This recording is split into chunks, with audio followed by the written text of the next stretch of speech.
Hello everyone and welcome to Music Theory with GUIM. In this exploration of Schubert, we're going to delve into the 19th song of the Maid-in-the-Mill song cycle. In English, we can refer to this piece as the Miller and the Brook. In this poem, the miller is heartbroken, and in measures 1 through 28, the measures we'll be exploring in this installment, he is making known this heartbreak by telling it to the brook. Before we go any further, however, let's take a listen to the music.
So we are in the key of G minor, and the first two introductory measures make this known by sounding the 1 chord G minor. In measure 3, we continue to hear G minor, but in measure 4, the harmony shifts to the 5 chord D major. This is voiced with the tonic G remaining as the lowest tone, and it will remain as such for the next few measures, which means we're hearing a tonic pedal. We continue to hear the 5 chord in the following measure, but it now can be said to make use of the flat 9 and minor 7th extensions. The minor 9th occurs in the bass on beat 1 and makes for a very tense sound, and if it were not for its resolve to D on beat 2, we could have potentially had a 7 diminished 7 on our hands. However, with it returning to D, we can think of it as an accented neighbor tone.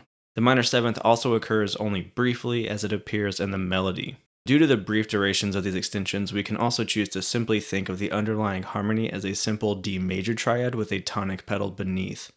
In measure 6, we return to the 1 chord G minor, which sounds in both this measure and the next. In measure 8, we progress elsewhere and we finally hear a change in the bass. This time we're hearing A flat major over C, the Neapolitan 6 or flat 2-6. And as you might expect with the Neapolitan 6, we're going to hear a dominant harmony in the following measure, which is delivered to us via D7, the 5-7. But again, we can choose to think of this harmony simply as a 5 chord since the 7th appears only briefly in the melody.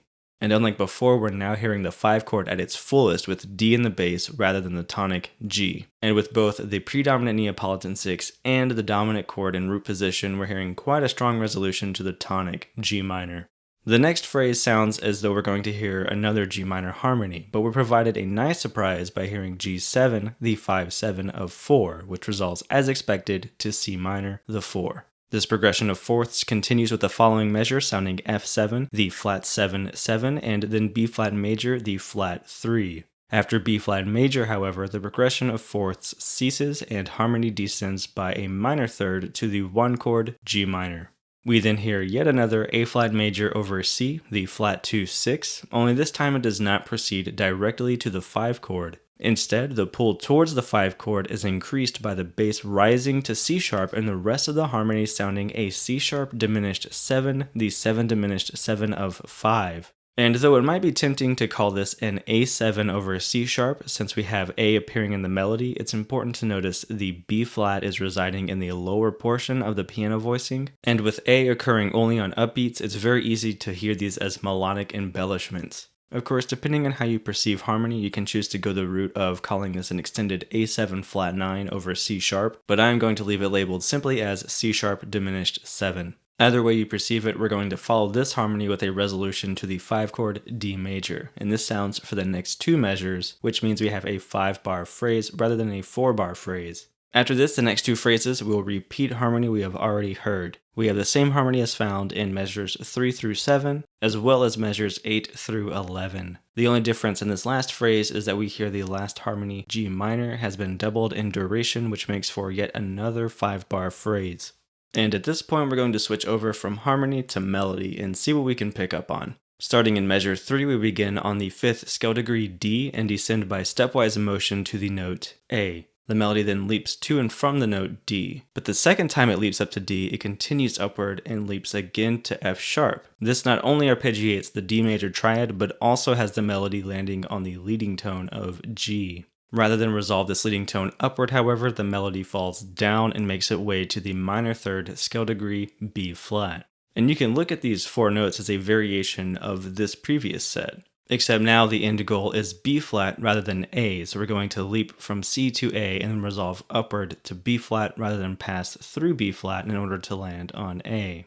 And you can also choose to think of these 2 intermeasures as simply being an arpeggiation of the D7 chord. Moving forward, we begin the next phrase by returning to the 5th D and descending with stepwise motion at the measure's end. This time, however, we hear the melody step chromatically down to A flat in contrast to the previous A natural. The melody then similarly leaps upward, only now it is the distance of the larger interval, the perfect 5th, which means it ascends to E flat. So we're hearing both lower and higher pitches than before, which can be seen as an expansion of a single semitone on both sides of the previous interval. And like before, the ascending leap is followed by a descending leap of the same size, which places us back at A flat. At this point, we hear the melody descend by passing through G to F sharp, only to then rise again by arpeggiating a D major triad. This ascent, however, is only short-lived as we then proceed downward by stepwise motion all the way to the tonic G. Notice this time the descent begins on beat 2, and we're again hearing use of the notes D, C, B flat, and A. But now, rather than hear B flat approach A or vice versa, they're both used as a means to get us to the tonic G. And we can think of these 2 phrases as being focused on the tonic triad. Each phrase begins and, more importantly, ends on a chord tone of the triad. Both phrases begin on the 5th D, the first phrase ends on the 3rd B flat, and the second phrase ends on the root or tonic G. In the next phrase, we hear the melody begins as usual with D sounding. Like the harmony, however, change occurs in the latter beats as we hear the melody ascend by stepwise motion to F. It then pivots downward and heads for the root of the following harmony, C minor. After briefly resting on C, the melody continues downward by stepwise motion to A. Overall, this provides a nice arc, but with all of this stepwise motion, we're due for a leap, which comes in the form of an ascending tritone to F7's E flat. This is the minor 7th of the chord, and these tend to resolve downward, which is what it does. As a result, we're hearing an anticipation of the forthcoming B flat major harmony, but we're also getting this really nice chromatic approach tone or lower neighbor tone, C sharp. Or in other words, our targeted note D is surrounded by semitone resolutions of E flat to D and C sharp to D. An interesting consideration regarding C sharp is that it is also the leading tone of D. In the earlier 2 phrases, we heard G minor being outlined as the main focal point, but here we're hearing D sound in both the beginning and ending of each phrase, making the dominant scale degree the focal point, which surely isn't a coincidence considering we're now going to hear our furthest harmonic journey from the tonic, and we'll even end the second of these 2 phrases with a half cadence to D major. Moving forward beyond the measure containing B flat major, the melody returns to the familiar descending line by stepwise motion, which also contrasts the previous phrase beginning with an ascent.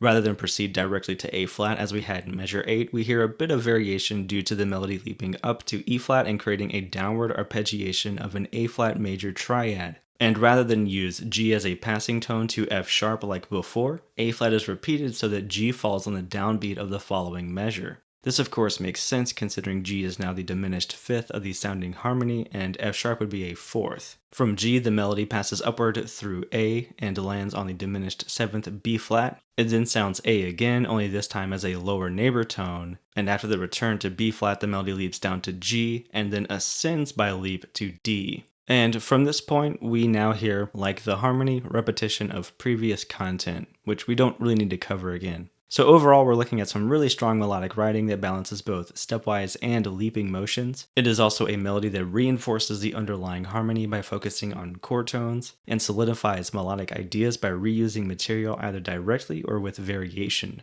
And this complements the harmony, which is also built with strong foundations and isn't afraid to reuse material and stay within close quarters of the G minor tonality. Schubert is often associated with distant and frequent harmonic modulations, but he is also very well capable of making simple harmony sound fresh. So with all this in mind, let's take another listen to the excerpt and then wrap up this exploration.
Alright, so I hope you enjoyed this exploration of Schubert and managed to either learn something new or are perhaps inspired for your own musical endeavors. This is a great example of the Neapolitan 6 chord and even demonstrates a use of the chord being followed by something other than the dominant while still functioning as a Neapolitan traditionally does. And as we discussed, there are numerous factors in the melody that are worth making note of, especially if you find yourself struggling to hone in on a single melodic idea versus aimlessly wandering about. Should you happen to have any questions or thoughts regarding this content, feel free to leave a comment below. Otherwise, thank you for watching another episode of Music Theory with GUIM.